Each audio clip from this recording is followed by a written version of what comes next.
YCP ఎమ్మెల్సీలు రాష్ట్ర ప్రజలకు దేవదేవుడుకు క్షమాపణలు చెప్పాలని Nellore rural MLA Kotamreddy Sridhar Reddy demand చేశారు. ఆయన బీజేపీ కార్యాలయంలో ఏర్పాటు చేసిన కూటమి నేతల మీడియా సమావేశంలో మాట్లాడారు. ఈ సందర్భంగా ఆయన మాట్లాడుతూ దేశంలో ఎక్కడా లేని విధంగా వైసీపీ ఎమ్మెల్సీలు ఆ దేవదేవుడు ఫోటోను పట్టుకొని నానా హంగామా సృష్టించారని ఆయన ఆరోపించారు. రాష్ట్రంలో ప్రతిపక్ష హోదా కూడా లేని వైసీపీ నిర్మాణాత్మకంగా సూచనలు చేయాలి తప్ప అనవసరమైన రాద్ధాంతం చేసి ప్రజలను తప్పదోవ పట్టించడం సబబు కాదని ఆయన ఆవేదన వ్యక్తం చేశారు.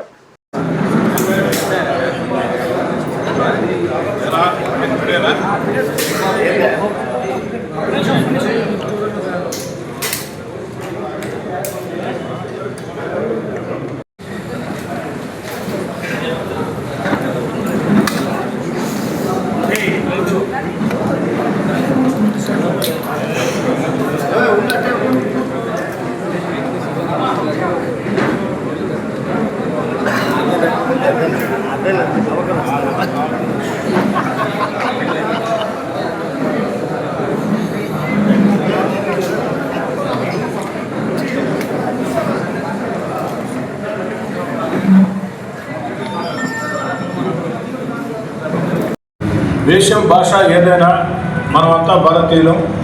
ఎవరి మతాన్ని ఎవరి మత విశ్వాసాన్ని వారు గౌరవించుకుంటూ ఎదుటి వాళ్ళని గౌరవిస్తూ సాగే వసుదైక కుటుంబం పవిత్ర భారతదేశం. అందుకే తరతరాలుగా సంస్కృతి సాంప్రదాయాలతో ఈ దేశం ముందుకు సాగుతుంది. కానీ దురదృష్టం, అత్యంత బాధాకరం, అత్యంత హేయమైన చర్య నిన్నటి రోజున వైఎస్ఆర్ కాంగ్రెస్ పార్టీ ఎమ్మెల్సీలు శాసనమండలిలో చేసినటువంటి వికృత వికార అనాగరిక చేష్టం. వెంకటేశ్వర స్వామిని రాజకీయాల్లోకి తేవడమే ఒక తప్పు.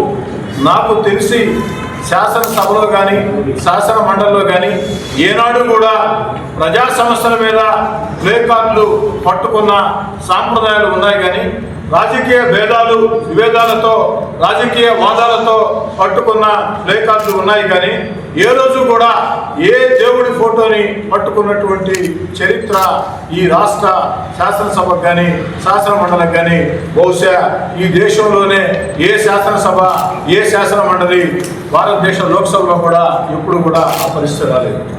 ఒక దుర్మార్గంగా ఏదైతే ఆంధ్ర రాష్ట్రాన్ని చంద్రబాబు నాయుడు గారు అన్ని రకాల ముందుకు తీసుకుపోతున్నాడు.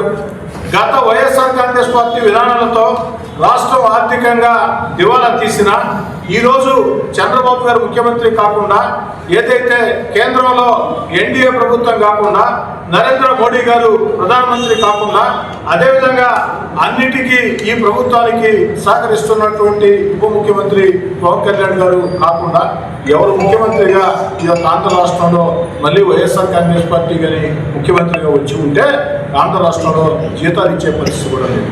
అలాంటి పరిస్థితుల్లో రాష్ట్రం లోటు బడ్జెట్లో ఉన్న అటు కేంద్రం సహకారంతో తన అసమాన పరిపాలన దక్షతతో తన అనుభవంతో ఈ రాష్ట్రంలో అభివృద్ధి కార్యక్రమాల్ని వేగవంతం చేస్తూ సంక్షేమాన్ని కొనసాగిస్తూ ఎన్నికల్లో ఇచ్చిన హామీల్ని ఒక్కొక్కటి నెరవేర్చుకుంటూ వస్తూ ప్రపంచంలో రాజధాని లేని రాష్ట్రం ఆంధ్రప్రదేశ్కి ఒక అద్భుతమైన రాజధాని అమరావతి నిర్మిస్తూ ఆంధ్రప్రదేశ్ దిశ మార్చే పోలవరాన్ని పరుగులు పెట్టిస్తూ అన్నిటికీ మించి మన బిడ్డల భవిష్యత్తు కోసం పారిశ్రామిక పెట్టుబడి ఈనాడు ఎంత అద్భుతంగా ఆంధ్రప్రదేశ్ ఈ దేశంలోనే అగ్రగామిగా ముందుకు సాగుతూ ఉంది.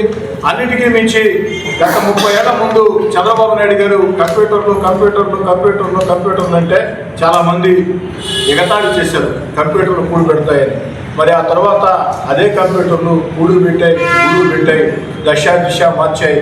మరి ఈనాడు క్వాంటమ్ వ్యాలీ భవిష్యత్ అని క్వాంటమ్ వ్యాలీ అంటూ ఈ దేశంలో కాదు ఈ ప్రపంచంలోనే క్వాంటమ్ వ్యాలీకి ఆంధ్రప్రదేశ్ని ఒక హబ్గా మార్చే ప్రయత్నం చంద్రబాబు నాయుడు గారు చేస్తూ ఉంటే, ఒక ప్రతిపక్ష పార్టీగా, ఎందుకంటే ప్రతిపక్ష హోదా మీకు ఎటు ఇవ్వాల, కనీసం ప్రతిపక్ష పార్టీగా ఏదైనా ఆ యొక్క పరిపాలనలో లోటుపాట్లు ఉంటే చూపించాల్సిన బాధ్యత వైఎస్ఆర్ కాంగ్రెస్ పార్టీ, తప్పులుంటే చెప్పాల్సిన బాధ్యత.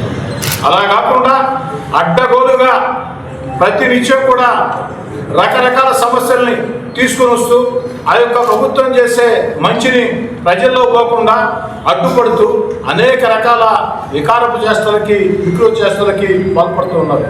నిన్నటి రోజున శాసనసభలో ఆ దేవుడిని తీసుకురావటమే కాకుండా వెంకటేశ్వర స్వామి ఆ ఫోటోల్ని ఆ టేబుల్ మీద ఇచ్చిన తీరు.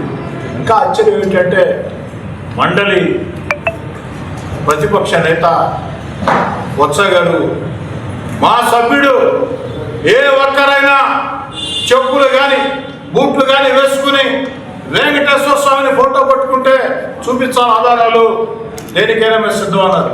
అంతకంటే ఆధారాలు ఏం కావాలని చెప్పి అడుగుతూ ఉన్నా. బొత్స గారు మాట తప్పవద్దు. ఆంధ్ర రాష్ట్రంలో ఒక సీనియర్ నాయకుడిగా మీరు ఉన్నారు. మీరే చెప్పారు నిన్నటి రోజున మేము చెప్పులు తీసి పక్కన పెట్టి దేవుడి ఫోటో పట్టుకున్నాం. మా సభ్యులు ఏ ఒక్కరు కూడా బూట్లు కానీ చెప్పులు కానీ వేసుకుని ఉంటే ఆ ఫోటోలు చూపించాలా, రుజువు చేయాలా, దేనికైనా మేము సిద్ధం, ఎంతటి శిక్షకైనా మేము సిద్ధం అని స్వయంగా బొత్స గారు మాట్లాడారు. మరి ఇంతకంటే ఆధారాలు ఏం కావాలని అడుగుతున్నారు.